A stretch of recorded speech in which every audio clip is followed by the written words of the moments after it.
Welcome to Kannan info Tamil. நம்ம இன்னைக்கு என்ன டாபிக் பார்க்க போறோம் அப்படின்னா, சில மாதங்களுக்கு முன்பு அக்னி பிரைம் மிசைல ஒரிசா மாநிலம் டாக்டர் அப்துல் கலாம் ஐலண்ட்ல இருந்து வெற்றிகரமா சோதனை செஞ்சாங்க. இந்த சோதனைய DRDO மற்றும் இந்தியாவின் அணு ஆயுதங்களை கையாளக்கூடிய ஸ்ட்ராட்டஜிக் ஃபோர்ஸ் கமாண்ட் அமைப்பும் இணைந்து நடத்தியிருக்காங்க. அதுவும் குறிப்பா இந்த சோதனை இரவு நேரத்துல நடத்தப்பட்டிருக்கு. அக்னி பிரைம் மிசைலோட இந்த சோதனைய படையில் இணைப்பதற்கு முன்பு நடத்தக்கூடிய ப்ரீ இண்டக்ஷன் ட்ரையல் அப்படின்னு சொல்றாங்க. இந்த சோதனைக்கு பிறகு அக்னி பிரைம் மிசைல் குறித்து சில முக்கியமான விஷயங்கள் வெளிவந்திருக்கு. அதாவது தற்போது இந்திய படையில் பயன்பாட்டில் உள்ள அக்னி மிசைல்களை விட அக்னி பிரைம் மிசைல்ல பல அதிநவீன தொழில்நுட்பங்கள் இணைக்கப்பட்டிருப்பதா சொல்லப்படுது. அக்னி பிரைம் மிசைல்ல என்னென்ன தொழில்நுட்பங்கள் இணைக்கப்பட்டிருக்கு, ஏற்கனவே பயன்பாட்டில் உள்ள அக்னி மிசைல்ல இருந்து அக்னி பிரைம் மிசைல்கள் எவ்வளவு வித்தியாசமானது, இந்த மிசைலோட செயல்திறன் மற்றும் சிறப்பு அம்சங்கள் என்ன, அக்னி பிரைம் மிசைல இந்தியா என்ன மாதிரியான ஆபரேஷன்களை கேரி அவுட் செய்வதற்காக டெவலப் செய்து வந்துகிட்டு இருக்காங்க, அக்னி பிரைம் மிசைல இந்திய படையில் இணைப்பதன் மூலம் இந்தியாவுக்கு கிடைக்கக்கூடிய நன்மைகள் என்ன அப்படிங்கிறது குறித்து நம்ம டீடைலா இந்த வீடியோல பார்க்கலாம். நம்ம சேனல்ல டிஃபென்ஸ் மற்றும் ஜியோபாலிட்டிக்ஸ் சம்பந்தமா தினம் ஒரு வீடியோ பப்ளிஷ் பண்ணிட்டு இருக்கோம். உங்களுக்கு நம்ம சேனல்ல பப்ளிஷ் பண்ணக்கூடிய வீடியோஸ் பிடிச்சிருந்துச்சுன்னா சேனலை சப்ஸ்கிரைப் பண்ணி சப்போர்ட் பண்ணுங்க. சமீப காலமா இந்தியா அதிகமான எண்ணிக்கையில நியூக்ளியர் மிசைல்களை டெவலப் செய்து வந்துகிட்டு இருக்காங்க. இதற்கு முக்கிய காரணம் டிட்டரன்ட் ஃபேக்டர் தான். அதாவது இது போன்ற மிசைல்கள் இந்தியாவிடம் இருந்துச்சுன்னா எதிரிகள் இந்தியா மீது ஒரு தாக்குதல் நடத்துவதற்கு அச்சப்படுவாங்க. அது மட்டும் இல்லாம அதிக சக்தி கொண்ட நியூக்ளியர் மிசைல்கள் இந்தியாவிடம் இருந்துச்சுன்னா இந்தியாவின் பலம் கருதி நம்மோடு சண்டையிடுவதற்கு எதிரிகள் யோசிப்பாங்க. இதன் காரணமாக தான் தற்போது இந்தியா அதிக எண்ணிக்கையில நியூக்ளியர் மிசைல்களை டெவலப் செய்து வந்துகிட்டு இருக்காங்க. இந்தியா முதல்ல integrated guided missile development program அப்படிங்கிற திட்டத்தின் மூலமா நியூக்ளியர் மிசைல்களை டெவலப் செய்ய ஆரம்பிச்சாங்க. 1989ல அக்னி 1 மிசைல வெற்றிகரமா சோதனை செஞ்சாங்க. அதற்கு பிறகு DRDO நிறுவனம் மிகப்பெரிய அளவுல அக்னி ஃபேமிலி ஆஃப் மிசைல்களை டெவலப் செஞ்சிருக்காங்க. குறிப்பா சொல்லணும் அப்படின்னா இந்தியாவிடம் அக்னி 1 அப்படிங்கிற ஒரு மிசைல் இருக்கு. இந்த மிசைல்னால 700 முதல் 1200 கிலோமீட்டர் தூரத்துல உள்ள இலக்குகளை தாக்க முடியும். அடுத்து அக்னி 2 அப்படிங்கிற இன்னொரு மிசைல் இருக்கு. இந்த மிசைல்னால 2000 முதல் 3500 கிலோமீட்டர் தூரத்துல உள்ள இலக்குகளை தாக்க முடியும். அக்னி 3 மிசைல்னால 3000 முதல் 5000 கிலோமீட்டர் தூரத்துல உள்ள இலக்குகளை தாக்க முடியும். அக்னி 4 மிசைல்னால 3500 முதல் 4000 கிலோமீட்டர் தூரத்துல உள்ள இலக்குகளை தாக்க முடியும். தற்போது சமீபத்துல இந்தியா வெற்றிகரமா சோதனை செஞ்ச அக்னி 5 மிசைல்னால 7000 முதல் 8000 கிலோமீட்டர் தூரத்துல உள்ள இலக்குகளை தாக்க முடியும். இந்த மிசைல்கள் அனைத்துமே பிரத்யேகமா அணு ஆயுதங்களை ஏந்தி சென்று தாக்குதல் நடத்துவதற்காக இந்தியா டெவலப் செஞ்சிருக்காங்க. SIPRI அப்படிங்கிற ஒரு அமைப்பு 2023ல நடத்திய ஒரு ஆய்வுல இந்தியாவிடம் 164 அணு ஆயுதங்கள் இருப்பதா அவங்க சொல்றாங்க. என்னதான் இந்தியாவிடம் அக்னி 1ல இருந்து அக்னி 5 வரைக்கும் மிசைல்கள் இருந்தாலும் இதுல அக்னி 5 மிசைல்கள் தான் அதிநவீனமான மிசைல். அக்னி 1, அக்னி 2, அக்னி 3 போன்ற மிசைல்கள்ல பழைய தொழில்நுட்பங்கள் தான் பயன்படுத்தப்பட்டு வருது. அதனால இந்த மிசைல்களை ரீப்ளேஸ் செய்வதற்காக இந்தியா உருவாக்கிய மிசைல் தான் அக்னி பிரைம் மிசைல். அக்னி பிரைம் மிசைல்ல அக்னி 5 மிசைலுக்காக டெவலப் செய்யப்பட்ட அனைத்து விதமான தொழில்நுட்பங்களும் பயன்படுத்தப்பட்டிருக்கு. இதனால மீடியம் ரேஞ்ச் பாலிஸ்டிக் மிசைல்கள்ல கூட அக்னி 5 மிசைல்ல பயன்படுத்தப்பட்ட தொழில்நுட்பங்களை இந்தியா கொண்டு வர்றாங்க. இதன் மூலமா மீடியம் ரேஞ்ச் மிசைல்களோட தாக்கும் தூரம் மற்றும் தாக்கும் துல்லிய தன்மையை இந்தியா அதிகரிக்க முயற்சி செய்றாங்க.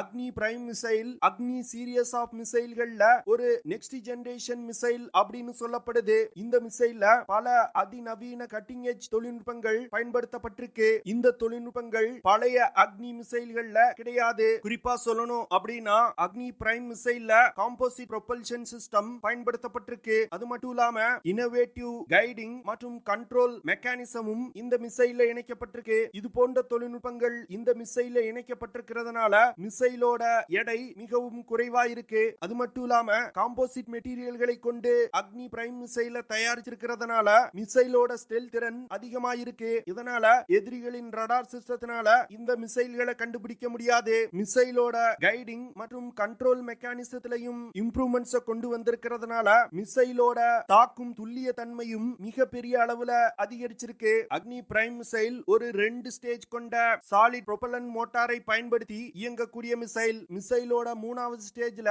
MARV அப்படிங்கிற மனூரபிள் ரீஎன்ட்ரி வெஹிக்கிள் தொழில்நுட்பம் பயன்படுத்தப்பட்டிருக்கு. இந்த மிசைல் திட எரிபொருளை பயன்படுத்தி இயங்கக்கூடிய மிசைல். அக்னி பிரைம் மிசைல்னால 1500 முதல் 3000 கிலோகிராம் எடை கொண்ட வார்ஹெட்டுகளை சுமந்து சென்று தாக்குதல் நடத்த முடியும். இந்த மிசைல்னால ஹை எக்ஸ்ப்ளோசிவ் தெர்மோபாரிக் மற்றும் அணு ஆயுதங்களை ஏந்தி சென்று தாக்குதல் நடத்த முடியும். அக்னி பிரைம் மிசைல்ல 2 MIRV வார்ஹெட்டுகள் இணைக்கப்பட்டிருக்கு. அதாவது MIRV அப்படின்னா multiple independently targetable reentry vehicle அப்படின்னு சொல்லுவாங்க.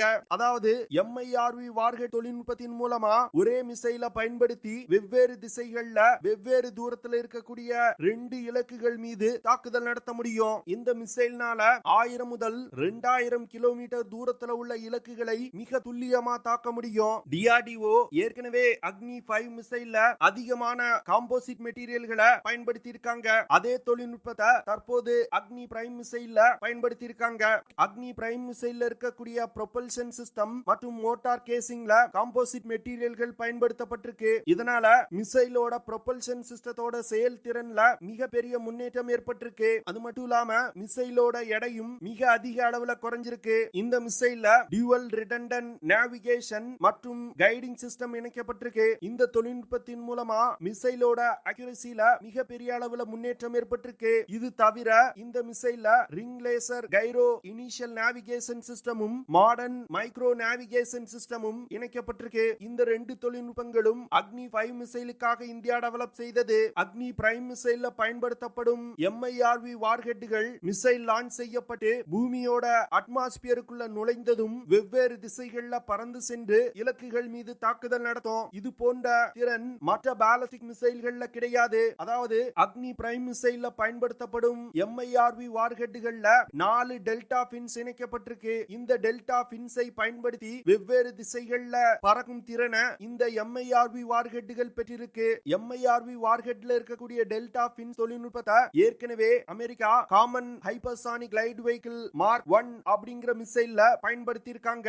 அதே தொழில்நுட்பத்தை இந்தியா தற்போது அக்னி பிரைம் மிசைல்ல பயன்படுத்தப்படும் MIRV வார்ஹெட்டுகள்ல பயன்படுத்தி இருக்காங்க. இதனால ஹைப்பர்சானிக் வேகத்துல கூட இந்த MIRV வார்ஹெட்டுகள்னால திசைகளை மாற்றி பறந்து சென்று தாக்குதல் நடத்த முடியும். அக்னி பிரைம் மிசைல டாண்டம் டியூவல் கேனஸ்டர் லான்ச்சர்ல ஸ்டோர் செஞ்சிருக்காங்க. இதனால இந்த மிசைல ஒரு இடத்துல இருந்து இன்னொரு இடத்துக்கு மிக எளிதா டிரான்ஸ்போர்ட் செய்ய முடியும். இந்த மிசைல ரோடு மற்றும் ரயில் மூலமா இந்தியாவுடைய எந்த ஒரு பகுதிக்கும் டிரான்ஸ்போர்ட் செய்து லான்ச் செய்ய முடியும். இந்த மிசைல்ல கோல்ட் லான்ச்சிங் சிஸ்டம் பயன்படுத்தப்பட்டிருக்கு. இதன் மூலமா ஸ்டோர் செய்யப்பட்டிருக்க சைலோக்கள்ல இருந்து மிக எளிதா மிசைல்களை ஃபயர் செய்ய முடியும். இந்த மிசைல ஒரு கேனஸ்டர் லான்ச் மிசைலா இந்தியா டெவலப் செய்யறதுக்கு முக்கியமான காரணம் இந்த மிசைல்களை ஒரு யுத்த நேரத்துல அதிவேகமா எல்லைக்கு நகர்த்த முடியணும். அது மட்டும் இல்லாம அதிக நாட்கள் பதுங்கு குழிகள்ல பதுக்கி வைத்து யுத்த நேரத்துல தாக்குதல் நடத்துவதற்கு பயன்படுத்தணும். இதன் காரணமாக தான் இந்த மிசைல ஒரு கேனஸ்டர் லான்ச் மிசைலா இந்தியா டெவலப் செஞ்சிருக்காங்க. அக்னி பிரைம் மிசைல அதிக மனூரபிள் திறன் கொண்ட மிசைலா இந்தியா உருவாக்குவதற்கு முக்கியமான காரணம் சாதாரண பாலிஸ்டிக் மிசைல்கள் நேர்கோட்ல பயணித்து சென்று தாக்குதல் நடத்தக்கூடிய மிசைல்கள். அதனால ஏர் டிஃபென்ஸ் சிஸ்டங்கள்னால பாலிஸ்டிக் மிசைல்களோட தாக்குதலை தடுத்து நிறுத்த முடியும். ஆனா அக்னி பிரைம் மிசைல்ல பயன்படுத்தப்படும் MIRV வார்ஹெட்ல டெல்டா பின்ஸ் இணைக்கப்பட்டிருக்கிறதுனால அதிகமாக திசையை மாற்றி பறக்கக்கூடிய திறன் இருக்கு. இதனால எந்த ஒரு ஏர் டிஃபென்ஸ் சிஸ்டத்தினாலையும் அக்னி பிரைம் மிசைல்களை இன்டர்செப்ட் செய்ய முடியாது. அது மட்டும் இல்லாம இந்த டெல்டா பின்ஸ் மூலமா மிசைலோட அக்யூரசிலையும் மிகப்பெரிய அளவுல முன்னேற்றம் ஏற்பட்டிருக்கு. அக்னி பிரைம் மிசைலோட இன்னொரு முக்கியமான கேப்பபிலிட்டியா DRDO நிறுவனத்தோட சீஃப் சொல்லக்கூடிய விஷயம் என்னன்னா, இந்த மிசைல்கள்னால நகரும் இலக்குகளை கூட மிக துல்லியமா தாக்க முடியும். அதனால இந்த மிசைல இந்திய கடற்படையிலும் பயன்படுத்த முடியும். அக்னி பிரைம் மிசைல ஒரு ஏர்கிராஃப்ட் கேரியர் கில்லர் மிசைலா இந்தியா ஃபியூச்சர்ல பயன்படுத்துவதற்கும் வாய்ப்பு இருக்கு. அக்னி பிரைம் மிசைல்ல இருக்கக்கூடிய MIRV வார்ஹெட்டுகளை பயன்படுத்தி சீனா தயாரிக்கும் மிகப்பெரிய விமானம் தாங்கி போர்க்கப்பல்கள் மீது மிக துல்லியமான தாக்குதல்களை நடத்த முடியும். DRDO ஏற்கனவே அக்னி பிரைம் மிசைல பேஸா வச்சு ஏர்கிராஃப்ட் கேரியர்களை தாக்கக்கூடிய ஆன்டி ஷிப் மிசைல்களை தயாரிக்க ஆரம்பிச்சிட்டாங்க. DRDO டெவலப் செய்யும் ஆன்டி ஷிப் மிசைல்கள்னால 1500 கிலோமீட்டர் தூரத்துல உள்ள விமானம் தாங்கி போர்க்கப்பல்கள் மற்றும் கடற்படை கப்பல்கள் மீது மிக துல்லியமான தாக்குதல்களை நடத்த முடியும். ஆனா இந்த மிசைல்கள் மிசைல்கள்ல நியூக்ளியர் வார்ஹெட்டுகளை பயன்படுத்தாம சாதாரண கன்வென்ஷனல் வார்ஹெட்டுகளை பயன்படுத்த இந்தியா திட்டமிட்டிருக்காங்க. ஏர்கிராப்ட் கேரியர்களை தாக்குவது தவிர இந்தியா அக்னி பிரைம் மிசைல்களை இந்திய சீன எல்லையான லைன் ஆஃப் ஆக்சுவல் கண்ட்ரோல் பகுதியிலையும் டிப்ளாய் செய்ய போறாங்க. இந்த மிசைல்களை பயன்படுத்தி சீன பகுதிகளான ஜின்ஜியாங், டிபெட், யூனான் போன்ற பகுதிகள் மீது இந்தியாவால மிகப்பெரிய தாக்குதல்களை நடத்த முடியும். சீனா மிகப்பெரிய விமானம் தாங்கி போர்க்கப்பல்கள் அடங்கிய அட்வான்ஸ் கேரியர் ஸ்ட்ரைக் குரூப்புகளை டெவலப் செய்து வந்துகிட்டு இருக்காங்க. இந்த விமானம் தாங்கி போர்க்கப்பல்களை தாக்கி அழிப்பதற்காக தான் இந்தியா அக்னி பிரைம் மிசைலை டெவலப் செய்து வந்துகிட்டு இருக்காங்க. அது மட்டும் இல்லாம இந்த மிசைல்களை இந்திய விமானம் தாங்கி போர்க்கப்பல்களை பாதுகாப்பதற்கும் இந்தியாவால பயன்படுத்த முடியும். ஓகே ஃப்ரெண்ட்ஸ், நம்ம வீடியோவோட நிறைவு பகுதிக்கு வந்துட்டோம். இதெல்லாம் தான் நான் உங்ககிட்ட ஷேர் பண்ணணும் அப்படின்னு நினைச்ச விஷயங்கள். ஐ ஹோப் நான் ஷேர் பண்ண விஷயங்கள் உங்களுக்கு பிடிச்சிருக்கும் நினைக்கிறேன். அப்படி பிடிச்சிருந்துச்சுன்னா ஷேர் பண்ணுங்க, லைக் பண்ணுங்க, கமெண்ட் பண்ணுங்க, மறக்காம நம்ம சேனலுக்கு சப்ஸ்கிரைப் பண்ணுங்க. அப்படியே அந்த பெல் நோட்டிபிகேஷனை கிளிக் பண்ணி ஆல்ங்கிற ஆப்ஷனை எனேபிள் பண்ணிக்கங்க. See you in the next video. Jai Hind.